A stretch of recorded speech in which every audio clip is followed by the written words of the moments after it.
Hello guys, welcome to my YouTube channel Anil physics academy. अभी हमारे channel पे dimension की सीरीज चल रही है जिसमें हम लोग पढ़ रहे हैं यूजेस ऑफ डायमेंशन। तो डायमेंशन के 2 यूज हमने पढ़े। आज हम लोग पढ़ेंगे डायमेंशन का तीसरा यूज और वो है deducing relation among the physical quantities. देखो, मान लो कोई एक फिजिकल क्वांटिटीज है और ये हमें पता है कि वो कुछ और फिजिकल क्वांटिटी पे डिपेंड करता है, और मान लो कि ये डिपेंडेंस प्रोडक्ट टाइप है, तो हम क्या कर सकते हैं with the help of dimension इस फिजिकल क्वांटिटी का बाकी जो वो सब फिजिकल क्वांटिटी हैं उनके साथ रिलेशन को पता कर सकते हैं। अब एक बात आती है कि ये रिलेशन जो है प्रोडक्ट टाइप का, मतलब डिपेंडेंस प्रोडक्ट टाइप का, इसका क्या मतलब हुआ? इसका मतलब ये हुआ कि मान लो एक फिजिकल क्वांटिटी है और मान लो कुछ और फिजिकल क्वांटिटीज हैं जिनको आपस में मल्टीप्लाई करने पे या फिर डिवाइड करने पे ये फिजिकल क्वांटिटी हमको मिल जाता है।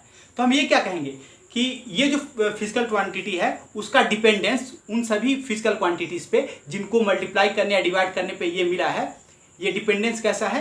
प्रोडक्ट टाइप है। तो इसको अच्छी तरह से समझने के लिए चलो हम लोग इसको एक एग्जाम्पल से समझने की कोशिश करते हैं। देखो, पहला एग्जाम्पल मैं यहाँ बताता हूँ। देखो, एक मान लो सिंपल पेंडुलम है। देखो, सिंपल पेंडुलम ऐसा कुछ होता है, एक बहुत ही लाइट स्ट्रिंग होता है और यहाँ पे एक मास बंधा होता है जिसको बॉब बोलते हैं, इसको कहते हैं बॉब। और हमें पता करना है सपोज दैट इसका time period. What is time period of a simple pendulum? मतलब कि एक ऑसिलेशन, एक कंप्लीट ऑसिलेशन वो जितनी देर में पूरा करेगा उसको कहेंगे टाइम पीरियड ऑफ द तुम्हारा सिंपल पेंडुलम। यानी कि सपोज दैट यहाँ चालू किया, यहाँ से चलना शुरू हुआ और मान लो ऐसे करके घूम फिर के फिर यहीं चलाया, तो जितनी देर में ये किया उसको कहेंगे time period of the simple pendulum. मान लो कि टाइम पीरियड डिपेंड करता है, अब हम यहाँ गेस करते हैं कि टाइम पीरियड किसके प्रोपोर्शनल हो सकता है? लेंथ ऑफ द स्ट्रिंग के। ये लेंथ, इसका मान लो लेंथ एल है, और ये किस पे डिपेंड कर सकता है? ये मास पे हम लोग गेस कर रहे हैं। और किस पे डिपेंड करता है? देखो, इस पे एक्सेलरेशन जो फोर्स लगेगा, देखो इसका इस पे एक ग्रेविटेशन फोर्स लगेगा, तो एक्सेलरेशन ड्यू टू ग्रेविटी क्या होगा? जी होगा। ठीक है। और देखो तो हम गेस करते हैं कि ये तीनों चीज पे डिपेंड करता है इसका टाइम पीरियड। ठीक है। तो हाँ, चलो अब तीनों को हम मिलाते हैं, तो टी प्रोपोर्शनल टू क्या हो जाएगा? एल का पावर ए मान लो, एम का पावर बी और जी का पावर सी। तो टी प्रोपोर्शनल टू एल का पावर ए, एम का पावर बी और जी का पावर सी। ठीक है। इसको इक्वेशन हम 1 मान लेते हैं। ठीक है। अब देखो, नहीं छोड़ो, इसको 1 नहीं मानते हैं। अब मान लो कि प्रोपोर्शनलिटी साइन हटाएंगे तो क्या आ जाएगा? टी इक्वल टू के एल का पावर ए, ए और बी और जी का पावर सी। इसको इक्वेशन हम 1 मानते हैं। ठीक है। तो अब हमें ए, बी और सी का वैल्यू पता करना है, तो मेरा क्या होगा? टाइम का फॉर्मूला पता चल जाएगा। तो चलो हम लोग को इसको पता करने के लिए डायमेंशन का यूज करते हैं। क्या यूज करेंगे यहाँ पे? यहाँ पे हम लोग प्रिंसिपल ऑफ होमोजेनिटी यूज करेंगे। यानी देखो, इस इक्वेशन में देयर आर 2 टर्म्स, तो according to principle of homogeneity in an equation the dimension of all the terms must be the same. तो इसमें टी इसका डायमेंशन और इसका डायमेंशन, दोनों का डायमेंशन क्या होना चाहिए? सेम होना चाहिए। तो देखो, चलो दोनों का डायमेंशन लिखते हैं हम।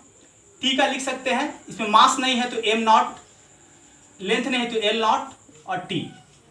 देखो, के जो कांस्टेंट है इट इज ए नंबर और डायमेंशन लेस नंबर। तो डायमेंशन लेस नंबर का कोई भी डायमेंशन नहीं होता है, मैंने तुम लोग को बताया है पहले।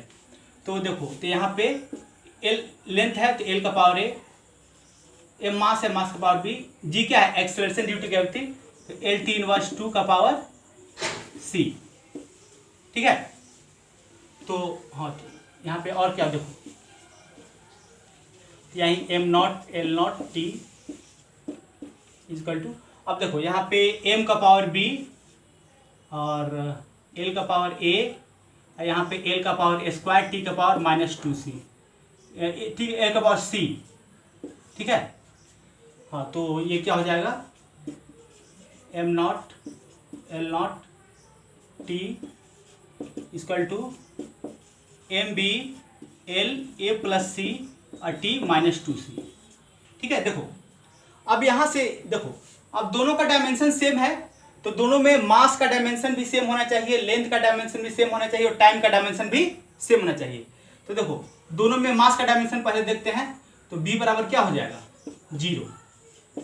तो b का वैल्यू तो हमको पता चल गया 0 और a प्लस सी ये भी क्या है 0 इक्वेशन 2 और t का पावर 1 यहाँ पे और t का पावर -2c यानी -2c इक्वल टू 1। ये तीसरा इक्वेशन, सॉरी इसको दूसरा, इसको तीसरा और इसको चौथा मान लेते हैं। ठीक है, अब देखो अब इक्वेशन 4 से, फ्रॉम इक्वेशन 4 यहाँ क्या है c बराबर -2c बराबर 1, तो c बराबर क्या हो गया -12। अब -12 का c बराबर -12 पुट करेंगे इक्वेशन 3 में। ठीक है, putting c equal to -12 in 3 a -half equal to 0। तो a बराबर क्या हो जाएगा हाफ। तो देखो अब हमें a b c तीनों का वैल्यू पता चल गया। a का वैल्यू क्या पता चल गया हाफ, b का वैल्यू 0 और c का वैल्यू क्या पता चल गया -12। ठीक है, तो अब ये तीनों a b c का वैल्यू पुट करेंगे कहाँ हम लोग इक्वेशन 1 में। तो इक्वेशन 1 में क्या बोलता है ये t equal to k l a m का पावर b और g का पावर c। तो देखो k l का पावर a यानी ये कितना है हाफ, m का पावर b यानी m का पावर 0, g का पावर c यानी -12। ठीक है, तो यहाँ पे देखो m का पावर नॉट 0 क्या हुआ 1 हो गया। तो यहाँ पे क्या हुआ k l हाफ और नीचे g नीचे आएगा तो क्या होगा g हाफ हो जाएगा, यानी k l बाई g दोनों का पावर क्या होगा इक्वल टू k l का और g दोनों का पावर हाफ होगा और ये हो जाएगा k l बाई g का स्क्वायर। देखो तो यही हुआ तुम्हारा k l root under l by g, ये हुआ तुम्हारा time period of a simple pendulum. ठीक है, लेकिन यहाँ पे देखो जो कांस्टेंट है, कांस्टेंट का value with the help of dimension हम लोग पता नहीं कर सकते हैं। k का वैल्यू साइंटिस्ट लोग एक्सपेरिमेंट से पता किए हैं और ये वैल्यू कितना आया है 2 पाई आया है। तो एक्चुअल फार्मूला जो होता है time period of simple pendulum वो कितना होता है, वो तुम्हारा होता है t इक्वल टू के एक्सपेरिमेंट से पता चला k बराबर 2 पाई होता है 2 pi root under l by g. ठीक है, तो ये हमने डायमेंशन के हेल्प से टाइम पीरियड का लेंथ और ग्रेविटेशनल कांस्टेंट और मास के साथ रिलेशन पता कर लिया। ठीक है, तो मास का पावर 0 आया, यानी इससे क्या पता चला कि जो टाइम पीरियड है सिंपल पेंडुलम का ये मास पे डिपेंड बिल्कुल भी नहीं करता है। डायमेंशन से हमें साबित हो गया। ठीक है, तो चलो एक और एग्जांपल हम लोग देखते हैं।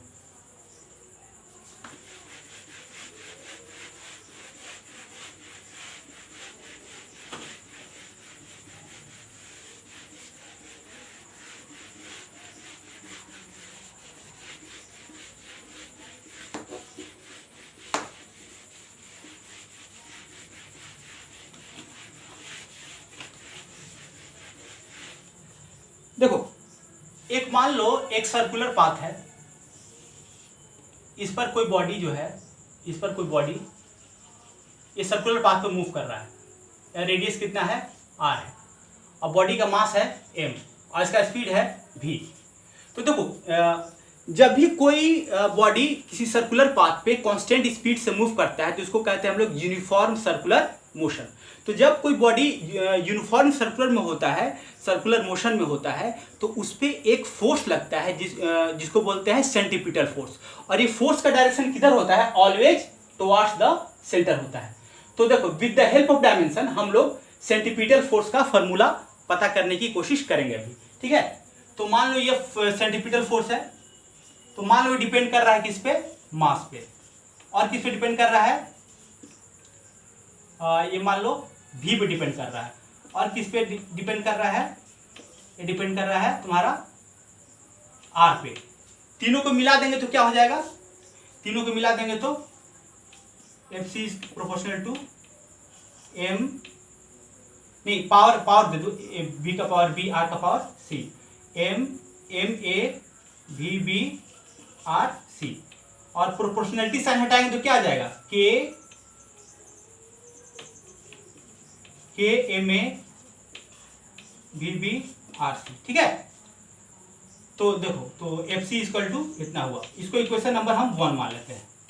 अब देखो फिर वहां भी वही प्रोसेस करेंगे, दोनों साइड का डायमेंशन क्या होना चाहिए, दोनों टर्म का, इसका और इसका, दोनों का डायमेंशन क्या होना चाहिए, मस्ट बी द सेम।